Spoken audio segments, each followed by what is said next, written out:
Hey, if you got a problem with me, then I suggest we throw down a blanket in the park and have a picnic. Why we fighting like this, dog?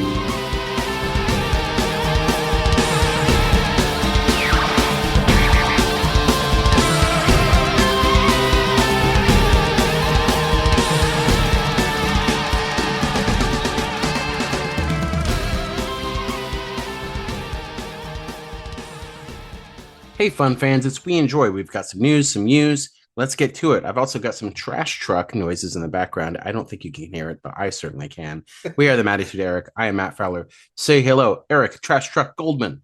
Hello there. Since I didn't know what you were about to say in my mind, in that like split second when you're filling in a blank, I thought you were gonna say, "And I've got some trash talking to do." I was like, I "Ooh, got some hot who's takes. on the hot seat for Matt today? Like, who's he? You just Who, got burnt." who's Matt beefing with now? Yeah. Oh, the trailer to Beef season 2 just came out this morning Oh, I as we need to see record that. this. I love season one, and I want to see season two, and especially because of the cast. Matt, there's even more beef this season. Speaking of beef, let's start off with the beef, aka the bear, which is ending with season five. Eric, why did I already think this was the case?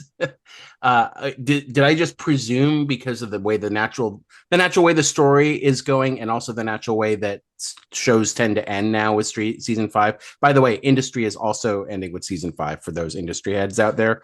But Well, and the why other did we already think this was ending with season five, or did I make that up in my head? Well, there was never a report that it was. I think the thing you're not saying that is the reason I would assume it would end with season 5 is the success of the main trio of the cast. You knew it was more and more like, okay, like I was impressed they kept being able to still film a season of The Bear every year. Getting all the Uh, names back and everything. Yeah, yes. yeah. And they have the even though Even like all the people that are famous and super famous that show up briefly, who I think when we talked about season four, we knew that like scenes were filmed separately, and like this is why they're not shown with other members of the cast, yes. like at the wedding and stuff like that. Yeah. Yeah. And it was funny, but this came about, but it had never been stated until Jamie Lee Curtis let the cat out of the bag. I think she posted like a photo on Instagram with Abby Elliott saying like, "Oh, yeah, I love her, and it would be great to do the final season of The Bear with her." Yeah, maybe And that's because they both died in a car crash, though. Like maybe that it's just their final season. But then Deadline did confirm it. So yeah, it was never said, wasn't shocking, wasn't when FX meant to announce it. but Yeah, Jamie Lee's gonna it's say what Jamie it's Lee wants. it's sort of like the natural. I mean, honestly, getting to season five is a huge accomplishment these days It for a lot of is. non-network shows. So, but also I just think the way that season four left off, it felt like okay, this is the final. Like it felt very much setting up the end. So that it's a official announcement, yet also not a surprise. But yes, the bear Yes. is coming Yes. to an end. We love you, bear, We and do, and some people have turned on that show so much. Look, is it as great as it was in the first couple seasons? Maybe not, but I still think it's a really good quality show, and I think it people like, is. yeah. People Uh, need to fucking get over themselves. I do want to mention, even Channel though that energy into changing the world instead of hating on something that's actually good. oh, I can't wait till we talk about a trailer that we were going to talk about, and fan reaction. But I don't want to know the fan reaction. I but don't want to know it. I want to Okay. mention it's not on the agenda, but because you're mentioning, yes, in 2026, making it to season 5, even with short seasons, is an accomplishment. So I just do want to mention kudos to Abbott Elementary that once again got an early renewal for season 6, in which it will hit its 100th episode.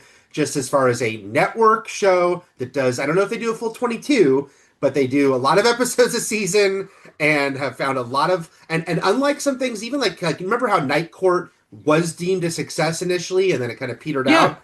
But Alba Elementary has really stuck around, and so it just feels like it's done an old school type of success, both in the fact that it's a network show and it's a sitcom, and how many episodes. Oh, they do 22. Season Yeah, they three, do. Yeah. only the And strike Night Court was season. only like a 10 Yeah, or a 12 or whatever. Yeah. yeah, the strike season was 14, but everything else has been not everything else, but 2 and 4, and I'm guessing this season are 22. So extra impressive. So yeah, just wanted to say, hey, it can Well, happen. It's just my harder.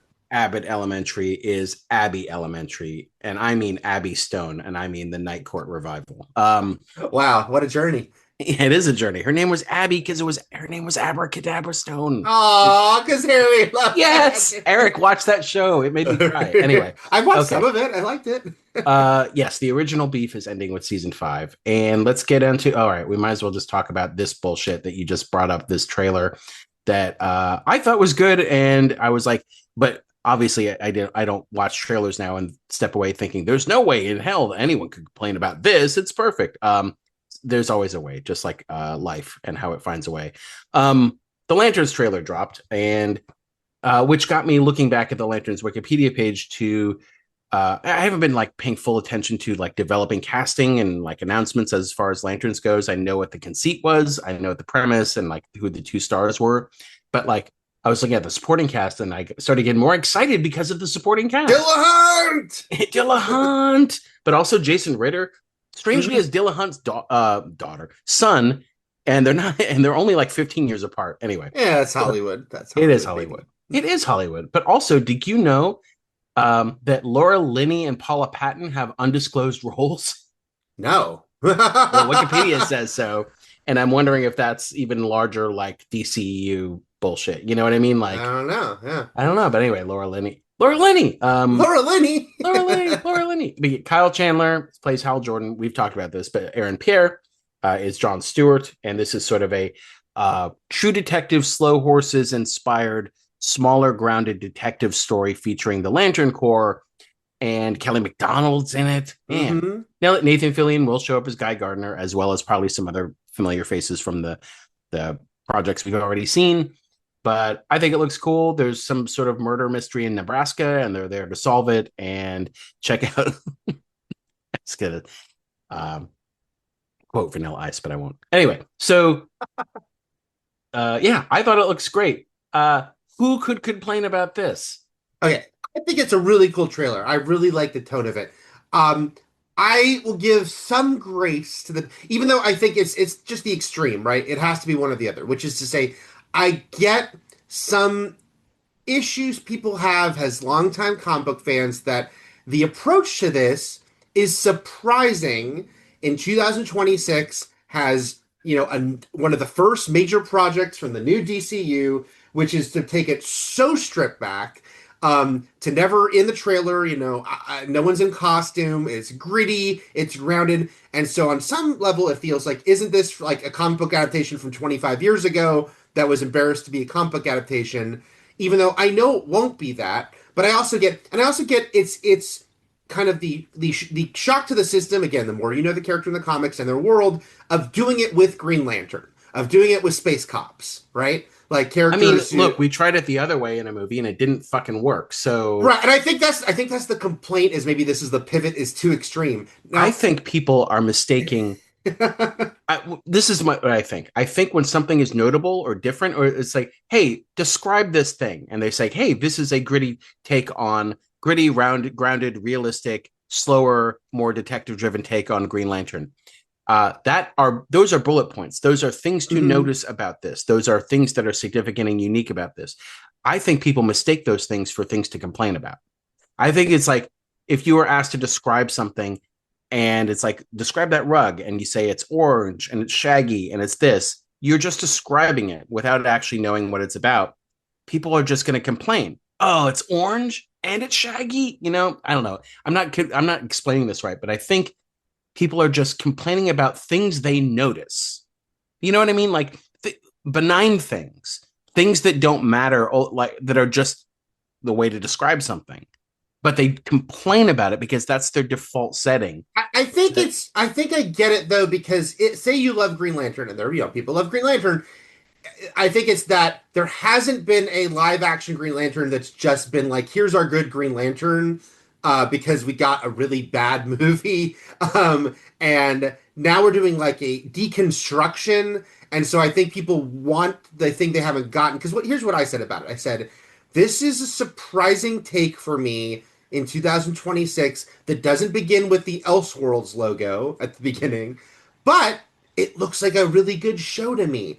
And both those things can be true. which is, But like, are these people never seen anything before? Like, we don't know what the final 2 episodes of this show is going to be like. and there are people making, Sinestro's in it. yeah, You know what I mean? no, yeah, Like, there are people making huge leaps. Like, yeah, like why does this, why I is don't this? know why everyone's acting like wrestling announcers. Mhm. Remember how we've talked long, especially when this podcast used to be We Enjoy Wrestling, we would talk all the time about wrestling announcers have to constantly, perpetually pretend like they've never seen professional wrestling Right, before. right. And that's what I feel like everyone who watches a movie or a trailer is now. It's Hmm. like it's like act like you've been here before. Act like you know what the fuck is going on. Like, do you have no concept of how things get made or how presented or rolled out or marketed? You know what I mean? Like, everyone is like just brand spanking new every time they open their eyes and see something. It's insane. Okay, keep going. Oh no, yeah, just I'm basically agreeing with you, which is people are getting way ahead of themselves on what is the first teaser trailer for this show, being like, why is his costume a physical costume? Why, we see it just hanging on the hanger. Why is the color so muted? It almost looks brown, not green. And I'm like, there might be an answer for you to all this in the show. And again, how things are going to end are not going to be how they begin. Also, of course, people like will say things that just aren't true. Like I saw a person get a very popular post that was like, you know, something about like taking the space cops with the magic rings and now they're running around with guns. I'm like, neither of those characters use a gun in the trailer. In fact, we see that he's using his ring. Like, at the end of the trailer is him when he like, hits the guy against the wall and draws back his arm and we see the ring. It's like he's gonna do something with the ring. So it's Yeah, like, but he used the ring to make a gun. Anyway. And shoot the guy in the face. All right, I will be proven wrong if that's actually this Al Jordan. That's all he does. He just Yeah, it's like, why do you only make the one thing? Why do you always just... Right? But yes, of course, people are getting ahead of themselves. So I get to an extent the like this isn't what I'd want from like the second ever live action Green Lantern project, but I also think this looks like a good show. And I think it will get there. Like even the fact that Guy Gardner is in this show, we don't know how much he's in it, but we just saw him as Superman. Obviously, first of all, I bet they, tone him down a little bit, which, you can do that. You can take the Jimmies from the end of 28 years later and be like, they're the same characters, but we're just going to tone it down a little bit, And so I think that's what's going to happen with Guy Gardner. But we know that they coexist. I mean, the final line of the trailer is a jokey line about the squirrel Green Lantern, Killa something, whose name I'm forgetting. But anyway, no, that's a different one. But anyway, It's Chip. Yeah. Yes, it all coexists. And I think, yes, this show is going to be mostly in this small town and scaled back, but the other stuff will exist around it, and they're not going to forget that stuff. I just don't know why everyone has to pretend and be performative and act like they've never consumed media before. I think I don't know why that's why that's the artifice, that's the play that's being presented on social media constantly. Yeah, but also I guess the big thing to me is I understand this isn't what I want, but that doesn't mean this is bad. And we didn't mention what happened with this trailer, which this trailer came out a day early because it got leaked in high quality. And so they did the thing of like, fuck it, and they just put it out. When it leaked, and I saw the leak first, people were like, here's the whole trailer, it fucking sucks. And I'm like, oh no. And then I watched it, I go, looks like a good show to me. Yeah, by the way, anyone who like tweets that type of shit out, I wouldn't pay any attention to. I'm just saying, like, that is the type that is already a red flag of like obviously what you're about to watch is not going to fucking suck. Right? It's sort of the back to like, Iron Man 3 Mandarin thing, which is, so this sucks because it's not what I wanted, instead of this isn't what I wanted, but it was well done. Like that's not possible for some people. So that's. But I wanted to. It made me think of the Mandarin, and this is because I am not familiar with the levels of DC fandom. Like I don't know. I obviously know Batman and is the breakout DC star and is just popular no matter what. But I don't know how passionate Green Lantern fans are. I know it's an enduring character that's been in, comic book series having different heroes wear the ring and in multiple animated forms. But like, the fact that like is this a Mandarin situation, which is like nobody could possibly care this much about Green Lantern. That's my take. I could be completely wrong, but I'm like, I wouldn't no say one that could about possibly. I wouldn't say that about Green Lantern himself, because it's like Thor or Iron Man or any of these characters that before their movies, were just a beloved comic book character, but they in the mainstream they were, not that kind of familiarity. So as a lifelong comic book fan, I will respect, even though I've read very little Green Lantern. I understand the character means a lot to people, so I don't want to be like, that's not a thing. It is a thing. But yeah, I just do wish people could be like, hey, this isn't the approach I would have taken to relaunch Green Lantern, but let's see where they go. But also, This is yeah, what maybe is space shit. Maybe you're just seeing the small town New Mexico town versions of Thor, and you're not seeing the Asgard parts. You know what I yeah. mean? Like, I mean, that's why I'm glad they included that shot of him flying. It's like he can do all that shit. It's like they're not forgetting what he can do, and I am curious, like where it makes me more excited for the show to see how that all kind of interweaves as they go on. well, um, uh, nothing new to see here. I hate everyone. Sure. Yeah, breaking news. Everyone still sucks. Okay, let's talk about the biggest news that we had is the first on the docket here, which was the Scream 7 opening. Hmm. Obviously, Scream 7. I don't know if I would even say it's polarizing per se, though it is a bit polarizing if you listen to our Breakout Hudson Hawk episode, if you are a Patreon tier subscriber on that level, or if you just want to purchase it a la carte, it's $3, which is the cost of a gallon of precious petrol or delicious black gold guzzling. At least here, it's $2.89 here. I don't know what it is in LA, probably $6. You can listen to us talk about Scream 7, where we have a mild split over. I enjoyed it more than Eric did, but most people, especially critics, didn't seem to enjoy it that much. It's the lowest rated Rotten Tomato score. Did that matter, Eric, in the ultimate end game of the box office? No, it did not Yeah. matter for opening weekend of this movie, and I think that's my main thing here about this is like this is a real case, I think, of the online world versus the real world. Because I really think a vast majority of people who went to see this movie not only didn't care about the controversy going in, but probably weren't even that aware of it. They didn't know about it at all, Eric. They didn't know about it at all. This movie was also, and we talk about it, and you can too. You can Yeah. listen to us talk about it. Was almost perfectly designed for somebody who hadn't seen or really hadn't caught up with Scream at all, or remembered the sequels, in detail since the first one. Again, the whole thing was touted as like Nev Campbell's back. Well, she was only gone for one movie. So again, this isn't a huge Right. deal unless you hadn't seen a Scream movie since 1996. Then it's like, oh, wow, this is amazing. And the movie itself is sort of constructed to call back to the first movie in big ways. So it was it's like Scream is a great two-movie trilogy, two-movie franchise for some people. But yeah, this movie opened huge. How do you think, what's it tracking to do this weekend? I can't remember.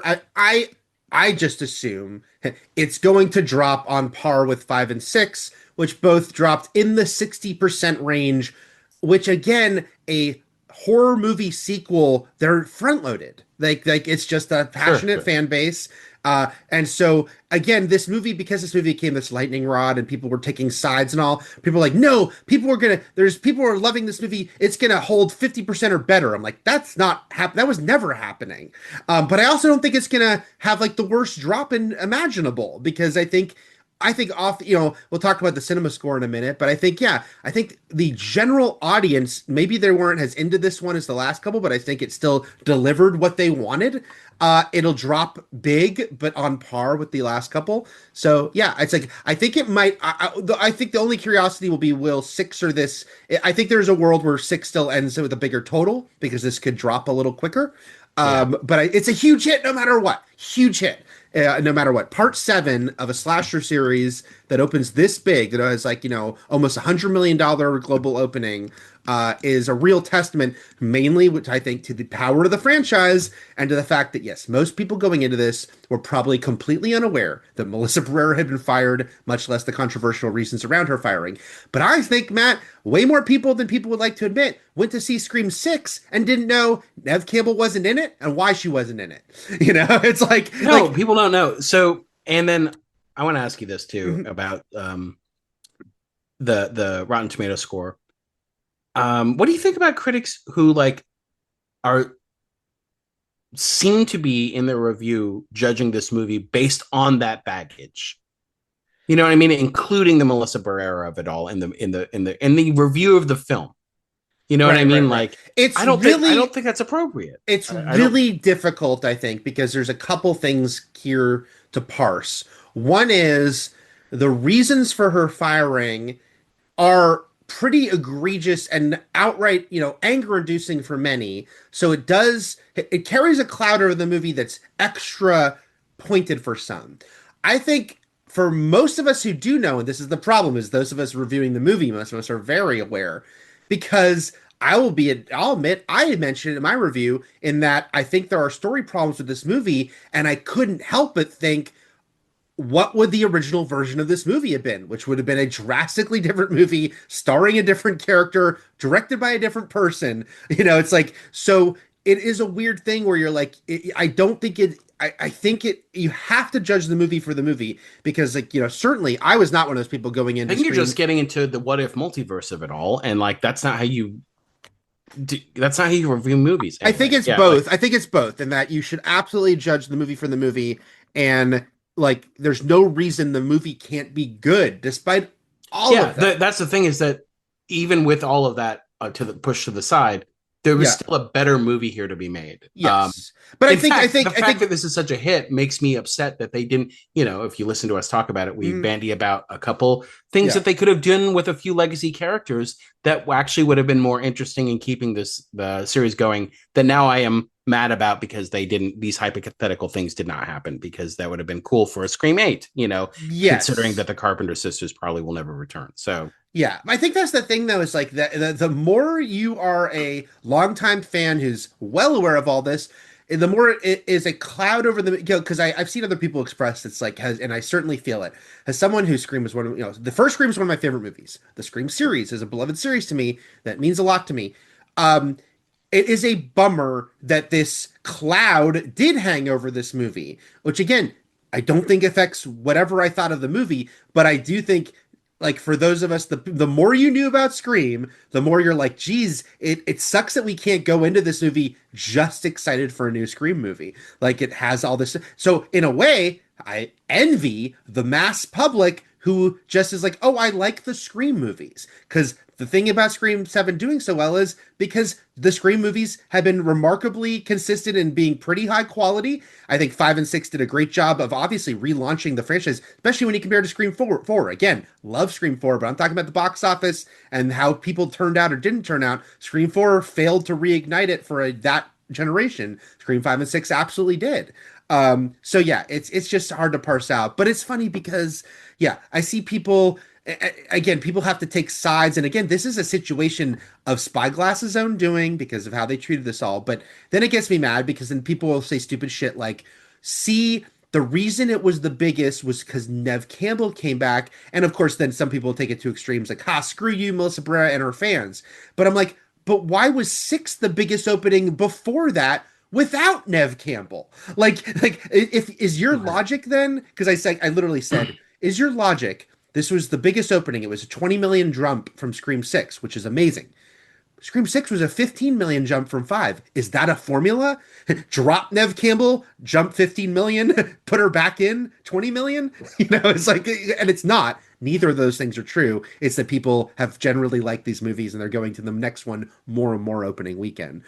Because especially with a horror movie series like this, there are people that are way different levels of fandom. Actually, Matt, there was a funny moment. I'll be careful here. I don't want to be a spoiler asshole going into week 2.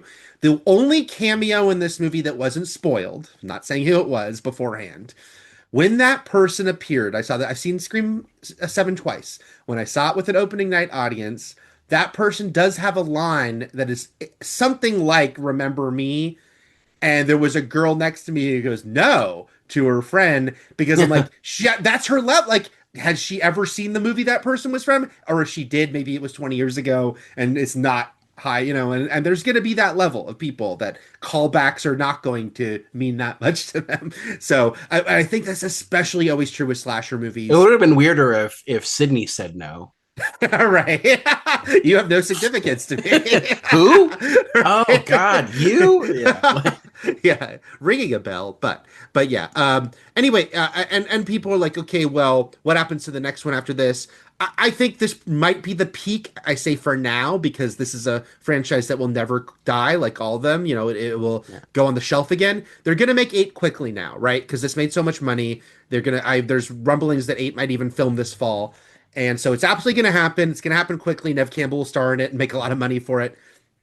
Um, I bet it does open a little softer than this, but it's not going to torpedo again because I don't think people were like hated this movie, even if they were like it wasn't as good as the last two. I So think I think the one thing, yeah, that you and I both agreed on when we did our chat about mhm, it is that even if this was a different movie and Scream 7 had the Carpenter sisters, right? And even without Nev Campbell coming back, like she didn't need to come back. It was just a continuation of those characters that we followed in 6. And the 7 was still always going to have trouble finding the hook right.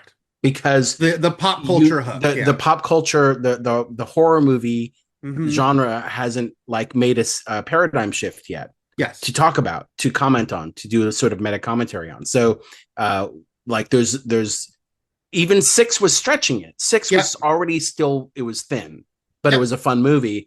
And so this was just this already, even with Nev Campbell. Nev Campbell back actually gave it the hook that I think the Carpenter Sister one would have struggled more for, Hmm. Hmm. So anyway. Yeah, yeah. And by the way, it's like nothing's like I'm not saying, by the way, Nev Campbell coming back didn't, boost it for some people for sure because it's like, oh, that's like, people that's that there's a level of fan who's like, oh, cool, she's back. It's not just the one thing. Like putting her being back wasn't the reason this jumped 20 million from the last movie, I'll tell you this, no matter, and I'll double down on this. Whatever the final Scream movie is, whether it's 8 or not, or who knows how long it'll go, you got to go Hot Fuzz.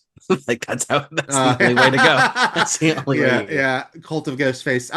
Oh, the last thing we all mentioned because I did say something about cinema score is just because so the cinema score again. This series, there's nothing crazy with this series as far as they're all in the. I think they're all B minus to B plus. We've talked before about cinema scores are funny. Horror movies almost never get into the A range because people seem to have and often they go really low on horror movies because people seem to have very specific things in mind about what they wanted to experience. But I will say it was funny to see that Scream 7 tied with Scream 4 for the lowest cinema score, which is they both got a B minus, the only two movies in the series. And that's extra funny, A, because I really like Scream 4, but also because Scream 4 was the weakest opening, except for the first movie, which was like a word of mouth success. Scream 4 is the weakest opening of the whole series, and 7 is the biggest opening of the whole series, and yet they share the same cinema score. Scream 4 has my favorite reveal slash end game since the first movie. Mm-hmm. So I'm upset that people didn't like it. Yeah, anyway. I mean, obviously it's aged very well. It's found its fans, but yes. News to no one. Everyone sucks. Okay. Let's just get it. This is kind of old news, but let's talk about Heat 2. It's been in the news for a while now because Michael Mann co-wrote it as a book so that he could adapt his own book into a new Heat sequel movie and get, twice the money.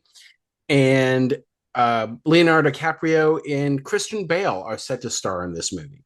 And we haven't really talked about it that much. Of course, I'm not a massive Heat head. I think it's a pretty great movie, but I'm not like I don't force people to watch it. But I didn't know what the Heat 2 novel was about because I didn't read it. But apparently, Mm-hmm. the Heat 2 novel, Eric, is about the main characters. So the same characters that Mm-hmm. De Niro and Pacino play before and after the events of that movie. It's a prequel and a sequel, yes. It's a prequel and a sequel. Well, obviously, only one spoiler for Heat, which is decades old. Only one of those is going to be continuing in the sequel Right. part. But what I'll say is that I'm worried about the de-aging prospects of this. So we'll have to see how it works out. We'll see. We'll see if how much they bother with that. Because people were saying we tried that already with De Niro in what was it, The Irishman, mm-hmm. and it was terrible. But it was still a great movie. But obviously, the parts where he's supposed to be in his 20s are ridiculous. Well, yes, but DiCaprio and Bale are not going to have that problem. They can move fine, but we don't know who they're playing. We don't know exactly who they're playing. We don't know if they're actually supposed to be these characters or different characters. But yes, there's a rumor that Austin Butler is playing a younger version of Val Kilmer, Chris Shaherla's character. and that Adam Driver is supposed to be a younger version of De Niro. And I don't think that I know there's a huge height difference there, but we'll see how it works out. We'll see. Yeah, some people, because I saw some people saying this is a prequel. Why are they casting actors that are like the same age or older than these guys were? And then people are like, but it's also a sequel. So we'll see what they do with all of that. I feel like, I mean, we just saw DiCaprio play two different ages in one battle after another pretty convincingly, right? Like, when they made him look like young and vibrant in the first third of that movie. So I bet they could do that without doing any much. I bet they honestly, don't I think they made him look 40, and then they made him look like a piece of shit. So, but I still bought into the. Yeah, premise. I think that's all you really need. And it's notable because DiCaprio, who we've joked about, is he playing it safe by only working with the world's greatest directors? Michael Mann being an author he's never done a film with as a director. I think Mann produced, was it The Aviator? I know he produced something that he was in. But so he's finally working with him as a director. Also, it's funny because Leo's resisted ever doing a sequel.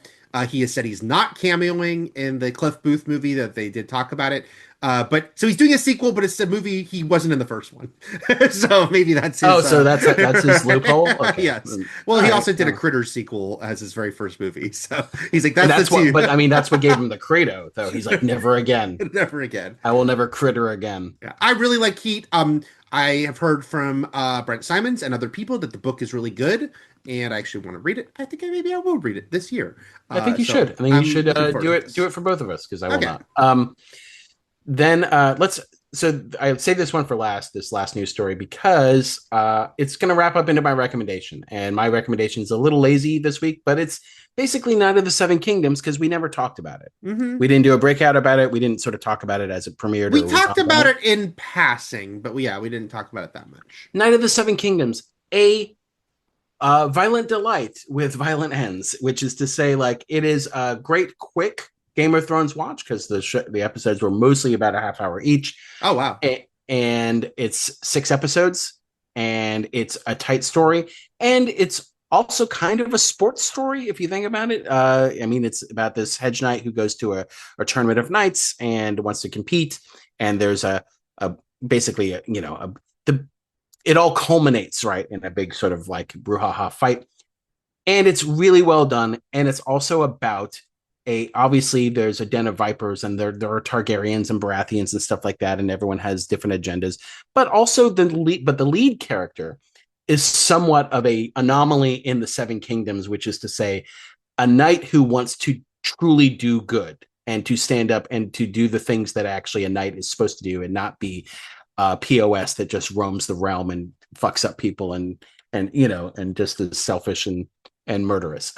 So Peter Claffey, former rugby player turned actor, who I hadn't really seen in anything, is great as Dunk, who is the hedge knight who basically is raised by a hedge knight. For those who don't know, a hedge knight is somebody who isn't like sworn allegiance to or come from a kingdom or basically a lord. They are a roaming knight, and who has his eye on this tournament of knights, and then picks up along the way a bald little runt of a boy who goes by Egg. This is based on George R. R. Martin's novellas, Tales of Dunk and Egg. And season 2 will be based on the second book of this, or this called The Sworn Sword. And anyway, it's just great to have a Game of Thrones show that does feel different tonally, because I like House of the Dragons a lot. And that's what the trailer, I haven't seen this show yet, but the trailer, I was like, ooh, this looks like it's a different vibe. Yeah, and obviously there are some hallmarks there. I also think it's a show that somebody who's never seen Game of Thrones can engage with. Mm-hmm. Obviously there are history things here, like you kind of need to know who Targaryens are and dragons, but people may have picked that up. You always need to know who Targaryens are. You always need it. Even in Heat 2, you need to know who fucking Targaryens are. Yeah. So, but I think you could still just watch this as the same way you can watch A Knight's Tale. I think you can watch this. It is not as quite as delightful and funny as A Knight's Tale, but it does have the most heart and levity of a Game of Thrones show, I think. Mm-hmm. And again, it is a quick in and out for this one, and it's very satisfying, I think, too. And Claffey was a great surprise, as was Dexter Sol Ansel, who plays Egg. And there are a few surprises, you know, not devastating twists and turns like like on Game of Thrones, but there are some good TV stuff that happens. So yeah, I recommend that if you haven't checked it out. And I would say, even if you're not a Game of Thrones fan or haven't watched House of the Dragon because you didn't like the way Game of Thrones ended or whatever, check out Night of the Seven Kingdoms. You showed And a few surprises, and I was like, "Does Mr. Fantastic show up?" all four of them show up. Like, the whole first family of Marvel shows Oh, up. shit! Oh, But this leads into, there has been season 2 casting, so this might be exciting for those who have seen the show and have read the Sworn Sword story that season 2 will adapt. But Peter Mullen is joining the cast as Sir Eustace Osprey. Lucy Boynton is joining as Lady Roanne Weber. These don't mean anything to me because I didn't read the Sworn Sword, but wait, they don't mean anything to you or me. they don't mean anything. Well, I mean, I know who Peter Mullen is. He's been in a ton of things, including Session 9, which everyone should watch. Great horror movie. Babu Sise, or Kisei, who's a standout MVP from Alien Earth this past summer. Yes. Is cast as Sir Bennis. Yeah. He means, so they mean something to me. The roles don't mean anything to me because I don't know who the fuck Sir Bennis is. Man, but Alien Earth Alien Earth is being a very, as we're getting some shows that are doing atypical and streaming series and actually giving us one a year. Alien Earth is pulling the old, like, we'll see you in 3 years. Yeah, well, good. I was about to say, I was thinking 5 in my head. 3 sounds great at this point. Sure. And then adjacent to this, a Game of Thrones movie is in development. We'll see how far this gets in the pipeline, but I am excited that House of Cards and Andor writer Bo Willimon is writing the screenplay, and that it is reportedly, according to Page Six Hollywood, about Aegon the Conqueror, who even predates House of the Dragon. He's the big Aegon Targaryen who came over from overseas and took over and quote unquote united the Seven Kingdoms because he just threatened them all with his fucking dragon. So, but yeah, that's what it's supposed to be about. Yes, a movie, Eric, a movie. A motion picture in development. Where they're cautioned, like everything right now at Warner Brothers. Who the fuck knows what's going to be happening with Warner Brothers in a year because of the ownership change and Paramount and all that, and we'll see what projects actually move ahead, what don't. But again, every time there's Game of Thrones news like this, it's just the comic thing of the fact that people hate the Game of Thrones finale, and I wasn't a fan of it either. But the disconnect between people saying it ruined the legacy of the show, no one talks about the show anymore, and the fact that the show clearly makes a lot of money for Warner Brothers, which is why they keep doing spinoffs and developing new projects. Most everything we talk about is a disconnect between online and the real world. We just did it with the Scream series, and it's the same for Game. You know what I mean? So, yes. Because even the casual, I'm sure, I'm not going to say like, but most people love the ending. I think most people found the ending disappointing, but the level of importance they put on that. And how significant Game of Thrones was in their lives even was a lot lesser than you see in the online fandom, to the point that they're like, I like Game of Thrones generally, so I'll watch more Game of Thrones generally, which is why Warner Brothers keeps making more Game of Thrones. Yes. All right, that wraps up the news. We've got one write in. I think you'll enjoy this, Eric. Ooh. Nick writes in very briefly. Longtime listener, first-time commenter, just wanted you boys to know that you really sent me into a laughing fit at the hardware store when Eric said Thunderball was James Bond's cum. Really took me out. Loving the 007 run. I didn't even remember saying that, but I'm glad. I made you laugh at the hardware stores. Yes, if we can get you to break down in public, that's achievement unlocked. So anyway, I do feel good about that. All right, Eric, we can wrap this up with your recommendation. I know you got one. I'll say quickly, just that how amazing it is. Survivor 50. So good. Oh, Jesus, that's not what I thought you were going to say. Well, no, that's not my main recommendation. Oh, okay. I'm just saying in passing, what a thrill it is, and it's great, and it reminds you why All-Star seasons are good, and it's been everything I've wanted and more, and it's wonderful. My actual recommendation is Hoppers, which is opening this weekend in theaters everywhere, and is a goddamn delight.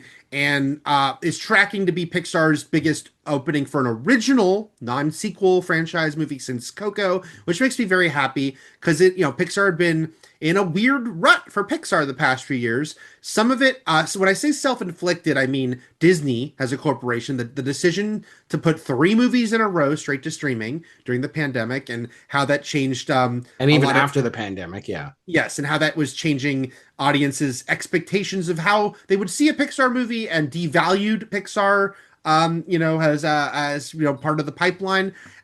Mixed with the fact that they had some disappointing movies. But I always, like, for instance, I think Churning Red would have been a hit in theaters, and it was a big mistake not to release it in theaters. But anyway, so they kind of have to dig out of this weird hole that they normally wouldn't find themselves in.